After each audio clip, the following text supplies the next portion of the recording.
Pergerakan tidak akan berjalan jika tidak dimulai. Harapan juga hanya impian jika tidak berusaha untuk digapai. Perjalanan kadang penuh kerikil, namun tergantung bagaimana kita menapakkan kaki, tanpa alas dan terluka, atau menggunakan pelindung sehingga terus melangkah. Halo perempuan Sumatera Barat, Assalamualaikum warahmatullahi wabarakatuh. Saya Anissa, di Info Sumbar kita akan bercerita dengan perempuan-perempuan yang bergerak di Sumatera Barat, mengembangkan sayap mereka berkiprah untuk masyarakat dan lingkungannya.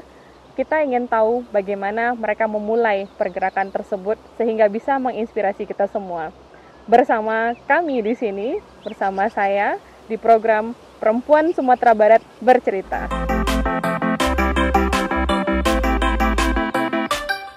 Kita akan bercerita dengan Yuliza Zain yang berasal dari Kota Padang Panjang, tepatnya di Desa Wisata Kubu Gadang. Bagaimana kisah dan perjalanan Liza di sini? Mari kita simak perbincangannya berikut ini. Halo Liza. Halo Kak Nisa. Udah lama gak ketemu ya. Kayak kita sedikit agak kaku ya, karena saking lama gak ngobrol gitu. Iya. Karena saking lama gak ngobrol dan juga udah pandemi udah lebih 1 tahun ya. Dan kegiatan kami di sini pun juga terhalang oleh pandemi dan kami juga jarang mampir. Selama kami jarang mampir, bagaimana keadaan teman-teman di sini? Alhamdulillah kalau untuk pandemi COVID sendiri, Kubu Gadang alhamdulillah masih dijauhkan ya sama Allah, dan kegiatan tetap berjalan tapi lebih banyak ke studi banding, Kak. Oh, studi banding maksudnya keluar dari Padang Panjang? Bukan, kota-kota lain ke sini, kota kabupaten lain ke sini. Berarti masih terbuka ya? Masih. Siap. Jadi kita sebenarnya pada kesempatan ini tuh lebih pengen ngobrolnya sama Liza, lebih ingin mengenal sosok Liza. Asik. Karena kan kalau Kubu Gadang mungkin udah banyak ya di-expose sama orang di mana-mana. Orang bikinkan video tentang kegiatan, video tentang keadaan Kubu Gadang ini sendiri. Sekarang kita mau lihat orang di balik layar Kubu Gadang gitu. Kalau mungkin sedikit cerita tentang Kubu Gadang, pertama kali Liza memutuskan untuk saya memang akan mengabdi di Kubu Gadang, itu tahun berapa? Dan kenapa bilang bahwasanya saya mau di sini aja lah, saya nggak kemana-mana? Gitu. Bisa diceritakan ya. Ini satu pertanyaan langsung dalam ya. Jadi sebenarnya setelah tamat kuliah 2014 itu kita ikut pelatihan mitra pariwisata. Jadi di bawah studi banding ke Desa Wisata Ranti Sawalunto, dan diperkenalkan dengan paradigma pariwisata baru yang ternyata pariwisata itu tidak hanya lagi air terjun, pantai, kebun binatang gitu. Tapi aktivitas masyarakat sudah bisa dijadikan salah satu daya tarik wisata waktu itu. Itu tahun berapa? 2014. 2014. Oke. Jadi salah satu statement yang muncul, kampung wak bisa lo kumas tak iko gitu. Apalagi Kubu Gadang yang tiap tahunnya ada baronde, memanen padi bersama, ada di Idul Fitri itu kita buat kegiatan kesenian gitu. Jadi kenapa ini tidak kita kemas sehingga memberikan dampak ekonomi bagi masyarakat. Jadi setelah itu Liza memulai di 2014 itu atau ada jeda setelah? Langsung setelah ikut pelatihan, malahan kita langsung menemui narasumber waktu itu Pak Syafroni Valian, Pak Ridwan Tulus waktu itu. Jadi malah kita cari ke sumbernya langsung, dan sebenarnya mereka melihat itu bukan karena potensi tapi karena ngototnya itu gitu. Berarti ini yang ngotot Liza waktu itu? Kita bertiga, siapa? Saya, Dalio, Darubi, siap. suami dan Dalio. Jadi dan itu ke narasumber, dan di kampung langsung kita eksekusi, ngumpulin berbagai lapisan masyarakat, dan tidak semua menerima. Karena mindsetnya pariwisata itu nanti akan memberikan dampak buruk ke kampung kita dari segi pakaian, tingkah laku nanti. Tapi kita coba yakinkan bahwasanya pariwisata yang mau kita angkat itu adalah malahan akan melestarikan kembali tradisi dan budaya, membagi batang tarandam, hal-hal yang mungkin sudah pudar gitu. Jadi itu. Sekarang kan di sini kan karena kita adalah program yang membahas tentang perempuan ya, bagaimana pergerakan perempuan. pada saat itu Liza mungkin sekitar 7 tahun yang lalu, bisa dibilang masih mahasiswa, kan perempuan. Biasanya orang berpikir, saya lulus kuliah, saya mau kerja di sini, terus saya begini. Dan dengan kegiatan tersebut, Liza sebagai perempuan sekarang memang menikmatikah atau mungkin ada, mungkin saya bisa lebih dari ini. Sampai sekarang ya Kak? Ya. Waktu itu kalau kita lihat dari bagaimana memutuskan itu adalah sebenarnya tinggi dari faktor kecintaan terhadap Kubu Gadang sendiri. Karena punya background cerita, saya dibesarkan oleh bapak-bapak yang ada di sini dengan konsep lapau. Jadi memang entah mengapa ingin saja berkiprah di Kubu Gadang gitu. Mengenai karir mungkin. Dulu pastinya kita kalau SMA atau kuliah pasti mikir mau jadi pegawai bank. Terakhir saya mau jadi dosen.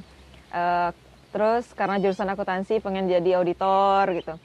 Tapi akhirnya masuk ke dunia yang seperti ini, salah satu yang saya syukuri adalah pekerjaan yang sangat fleksibel, yang semakin hari itu semakin menantang kita untuk lebih mengeksplor apa yang kita miliki, dan pastinya lebih banyak relasi, selalu bertambah siapa yang dikenal, ilmu apa yang harus dicuri dari orang-orang yang luar biasa gitu. Tapi 7 tahun jadi tidak terasa.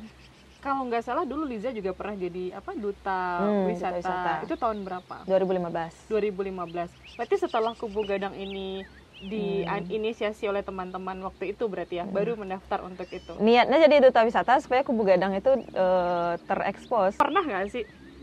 Sekarang kalau boleh tahu, sebelum pertanyaan tadi, Liza sekarang sudah berkeluarga ya, sudah punya anak juga. Pernah nggak merasa, lelah nih, 7 tahun loh. Terus ya udahlah ya, saya mungkin akan lebih memikirkan mungkin kehidupan pribadi saya, karir saya. Mungkin kalau ditanya lelah pasti saya akui.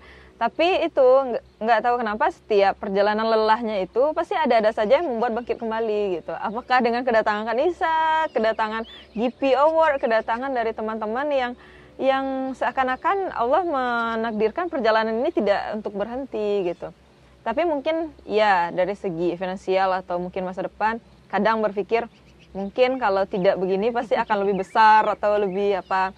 Tapi semua sudah ada hikmahnya.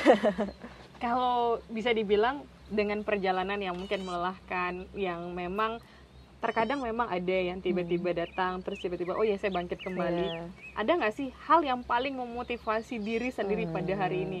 Entah itu siapapun yang membuat saya masih bisa seperti ini karena saya ingat ini gitu. Apa sih yang paling memotivasi? Sebenarnya yang paling memotivasi itu yang pertama perjalanan kawan-kawan yang tidak mudah gitu. Walaupun memang tidak semua kita masih stay di sini, tapi dari awal itu kita udah memulai dengan susah payah, ada yang udah meninggal juga, ada figur-figur sosok yang memotivasi tapi sekarang sudah tidak ada lagi gitu.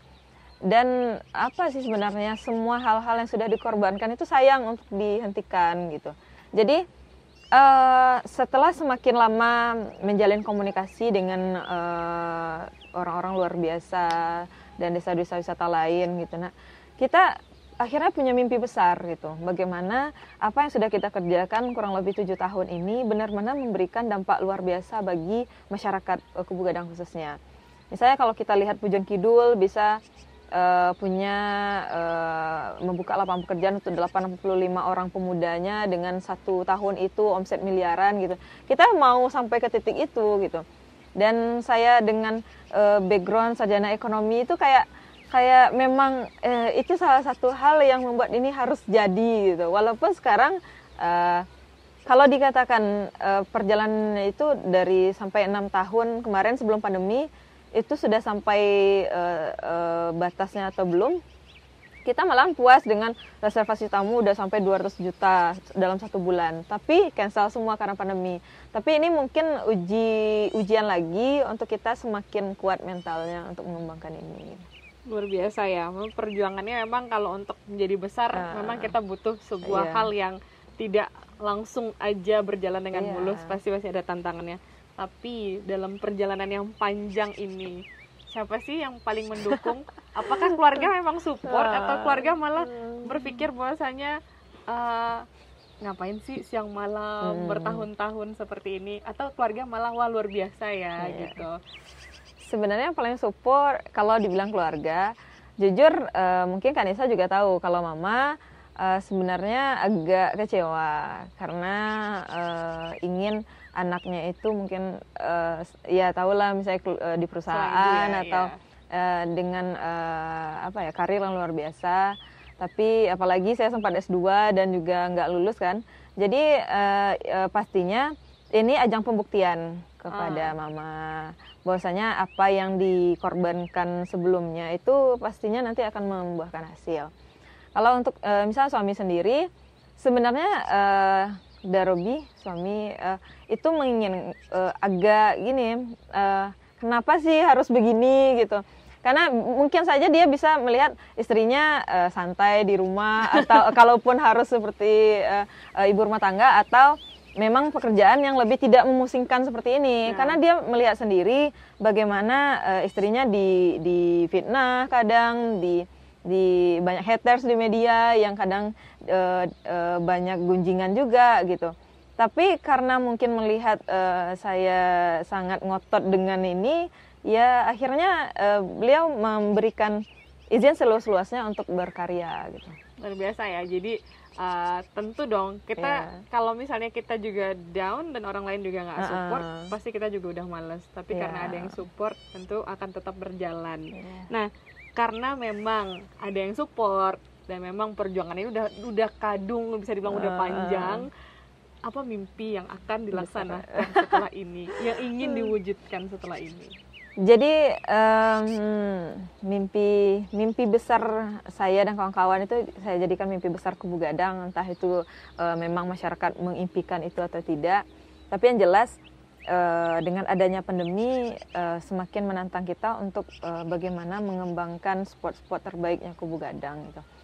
Saya tadi udah kirim juga mimpi-mimpinya Kubu Gadang itu ke foto-foto gambarnya ke Kanisa.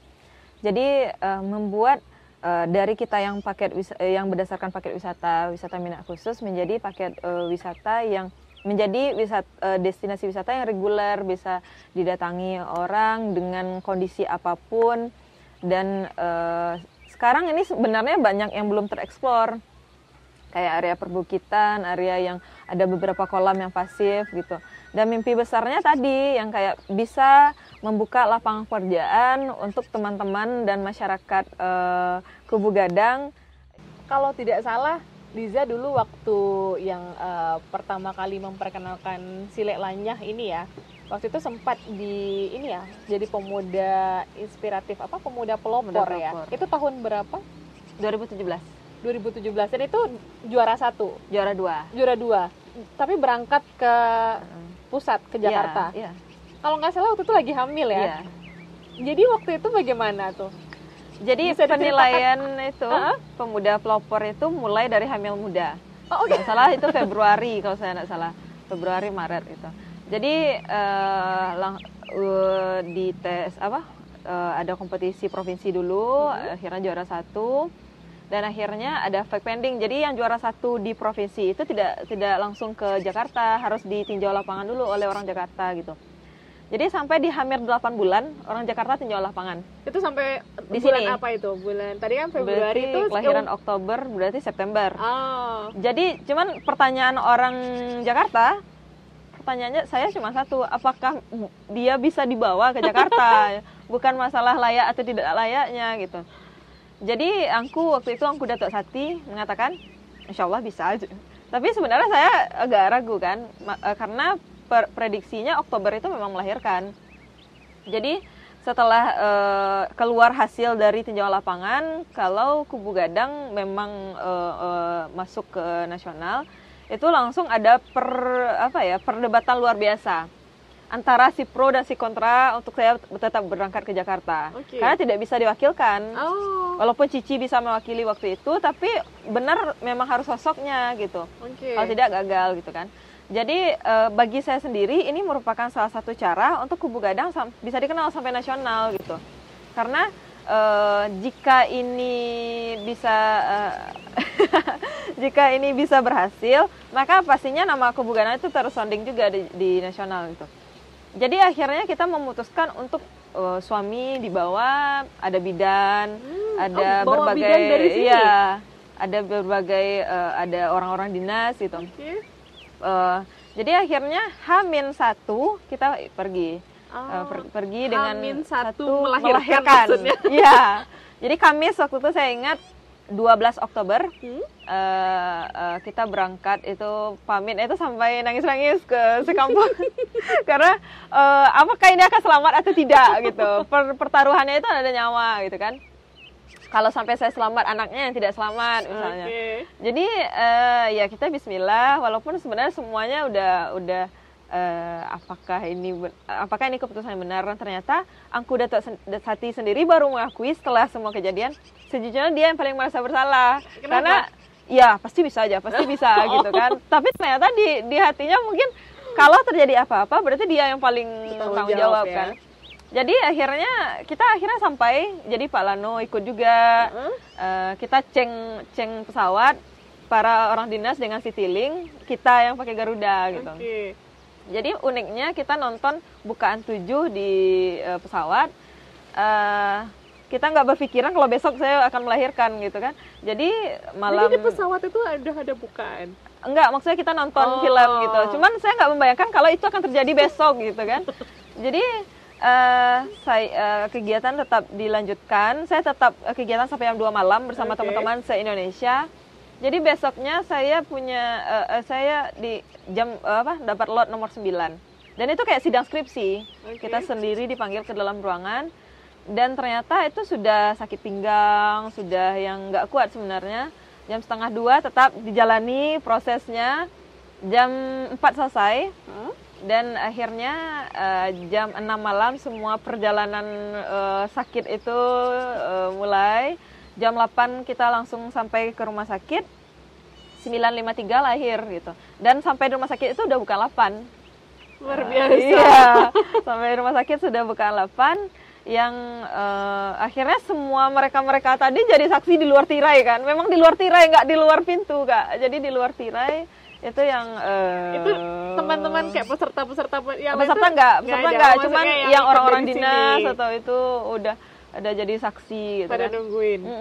Dan jam 9 lahir. 9:53 ya lahir. Luar gitu. biasa ya. Langsung akhirnya besok itu Pak Wali Kota dan lainnya datang dan Pak Protokoler Menteri langsung bilang, Pak Menteri rekomendasikan nama, tapi itu kan terserah keluarga mau memakai itu atau tidak. Namanya apa Pak? Imam Nahrawi gitu kan. Oh, nama beliau langsung gitu. Jadi setelah disampaikan ke kampung segala macamnya, iya aja pakai itu, saya pakai itu gitu. Karena dicari kan pemimpin yang baik gitu. Mudah-mudahan anak ini jadi pemimpin yang baik gitu. Ya itu kondisinya. Alhamdulillah gitu. Dan itu di Pemuda Pelopor. Dan sebelum Perempuan Inspiratif itu Arsya yang kedua gitu. Itu sampai salah satu yang menarik adalah di hamil 4 bulan menuju 5 bulan kita pertemuan pemuda kreatif se-Indonesia itu di Ternate. Bayangkan hamil 4 bulan naik hamil lagi ya. Hamil 4 bulan ke Ternate sampai ke Tidore dengan booth yang ternyata luar biasa mengguncang dan itu hamil 4 bulan menuju 5 bulan.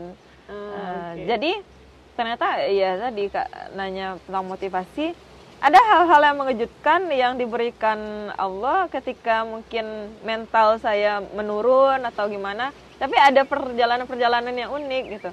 Dan salah satu yang mengharukan adalah ketika ke Ternate, kita berangkat jam 2 malam dari Jakarta. Sampai jam 5:30 subuh kan masih di pesawat. Itu kan langsung kelihatan gunung yang di Duit 1000 kan, dari atas kan. Itu pas fajar dan awan sedang indah-indahnya, terus di atas saya merendungi perjalanan Kubu Gadang yang udah sampai ke, anggap saja Ternate ini sampai titik itu gitu. Wow, apakah ini akan berhenti atau gimana, apalagi anak akan 2, apakah ini akan sampai di sini saja atau akan berlanjut, tapi ternyata dan anak 2 masih bisa seperti ini gitu. Saya sangat bersyukur sekali. Luar biasa ya. Dari perjalanan-perjalanan ini Kubu Gadang tentu bertumbuh. Nah, kita mau tahu juga dong sebenarnya kegiatan Kubu Gadang yang dulu sama sekarang itu bagaimana. Kalau boleh diceritakan, dulu di Kubu Gadang ini ada apa aja, tapi sekarang udah ada apa aja dari perjalanan Liza dan juga teman-teman yang sudah bertahun-tahun itu.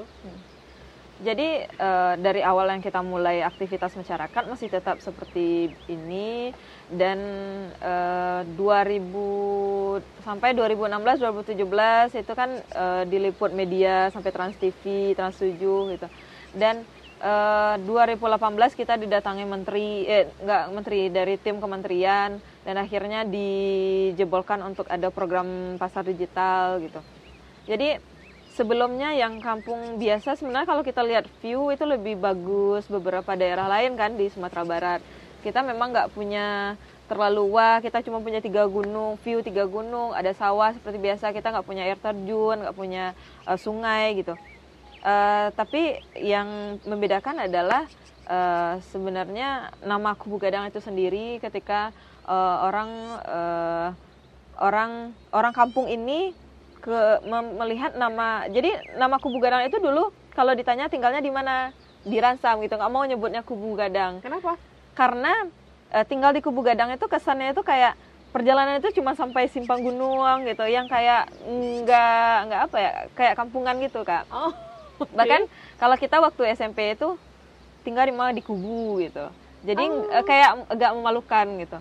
Jadi kalau saya sendiri tinggal di mana, di Ransam gitu kan. Saking nggak mau nyebut ya. nama Kubu Kalau Gadang. sekarang dia tinggalnya mungkin di samping Kubu Gadang, di Kubu Gadang tuh gitu kan. Jadi satu dari segi nama dan anggaplah itu derajat kampung sendiri. Siapa yang nggak kenal Kubu Gadang katanya. Dan dari segi fasilitas gitu, kita akhirnya jadi prioritas, baik itu kadang pemerintah, kadang swasta yang mau memberikan perhatian gitu. Dan akhirnya kita dilengkapi beberapa gazebo, ada wifi area juga sekarang.